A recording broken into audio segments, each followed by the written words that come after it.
Hey everyone, Jacob Howard here, and today we are going to discuss how to get you set up and ready to start flying in simulators. Simulators will teach you the basic stick movements that you need to learn in order to fly your drone. You can crash all you want and not have to worry about repairs. It will help you learn throttle control, how to hover, forward flight, using both sticks simultaneously to turn, and many more skills. So let's jump into it. There are several good simulators out there that you can get and practice on. Some free simulators are FPV Drone Simulator and Worlds Adrift, which is a computer game with the drone simulator mode. However, we recommend purchasing a simulator like Liftoff, Velocidrone, FPV Air 2, or DRL Simulator. Each of these costs about $20 or less, but will more than pay for themselves with the money you will save in drone repairs. In any drone simulator, physics will not always be true to life, but they get close. The paid simulators will come the closest and will also have customizable options to adjust the drone settings, physics, and feel. The free ones are good for having fun and getting an idea of how your drone flies. We haven't found them to be realistic enough for good practice. To hook up your radio transmitter to the computer, there is one of two ways, a USB cable or a receiver dongle.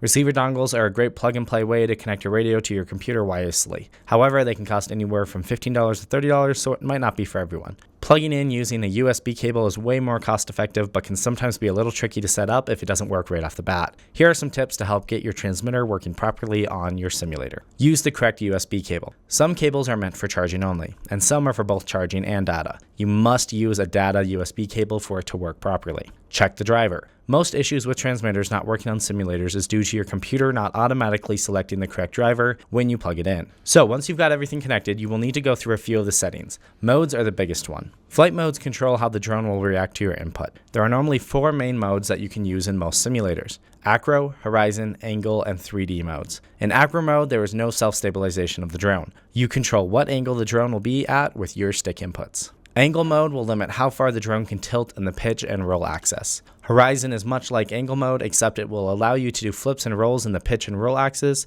when giving them their max input. Both angle and horizon mode will return the drone to level flight when not giving stick input. 3D mode is more for advanced pilots. It's more like acro mode, but will allow your drone to reverse the motors and fly and hover upside down. When it comes to the simulator, feel free to explore and try anything you want. But there are basic things you need to learn to help you fly your drone in the real world. Throttle control. The first thing to practice in the sim is throttle control. This is how you will keep your drone in the air. You can start off by just hovering and seeing how the throttle reacts to your input. See if you can hover in place without touching the pitch or roll stick. It's okay if you drift a little bit, just try to work on the throttle for now. Try ascending and descending without touching the ground. You will notice that when you are dropping, you need to give it more throttle to counteract your downward momentum. Next up is yaw. Yaw is what controls the direction your drone is facing. It is normally controlled with the left stick when you move it side to side. Once you have your basic throttle control down, go ahead and try playing with the yaw. Look left, look right, do a 360, and try to stop pointed in the same direction. The tricky part of using yaw is trying to not adjust the throttle level when giving yaw input, so definitely make sure you practice that.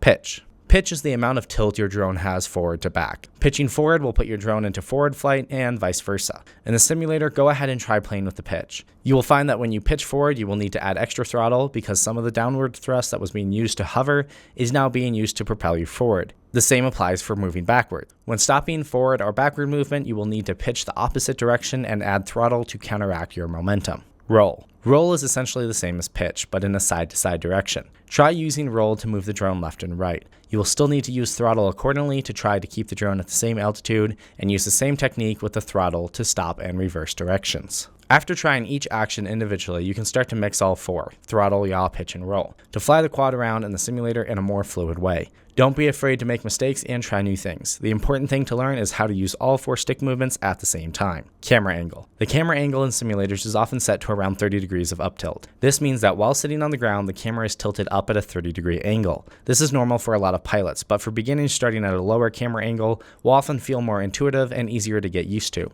The camera angle often sets the cruising speed at which you fly, because when flying forward, the camera follows the angle of the drone in relation to the ground. So if your camera is at a 30-degree angle, for your camera to be level with the horizon, you'd need to fly your drone at a 30-degree angle, which will increase your speed. And naturally, when flying, you want the camera view to be level with the ground. So setting the camera to a 10 to 15-degree angle will help you fly slower and be able to learn without flying super fast. Now that you know the basics of how the quad flies and moves, it's time to work on takeoffs and landings. Takeoffs are pretty easy, just raise the throttle until the drone is in the air. An important thing to remember when taking off is to either go straight up or pitch forward slightly when taking off so that you know your drone will go in a safe direction. Landing can be a bit more tricky. Learning to come in slow and steady can be a little hard when your FPV camera is tilted up. We recommend using stationary objects to help gauge how close you are to the ground. Things like a fence or tree can help you see how far off the ground you are. Just remember to do your best to not run into anything.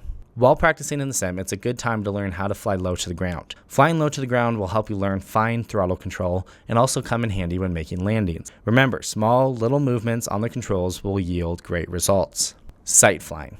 Sight flying a drone means flying it in the third-person perspective without your goggles. This is a skill that can potentially save your drone from a crash. If you have a video failure, you can take your goggles off and safely land your drone, assuming you are flying in line of sight. Most simulators will let you change the camera view to switch to a third-person view of the drone. Simulators are a great place to start practicing, and in the first section of this course, we go over how to set up in the liftoff simulator. Make sure to check that out and get some flights in on your virtual quad. We also have a model you can download and use in Liftoff that simulates the drone we teach in this course. That way you can practice with the same models and drones we are. The link is down below. If you guys have any questions, let us know and have fun flying.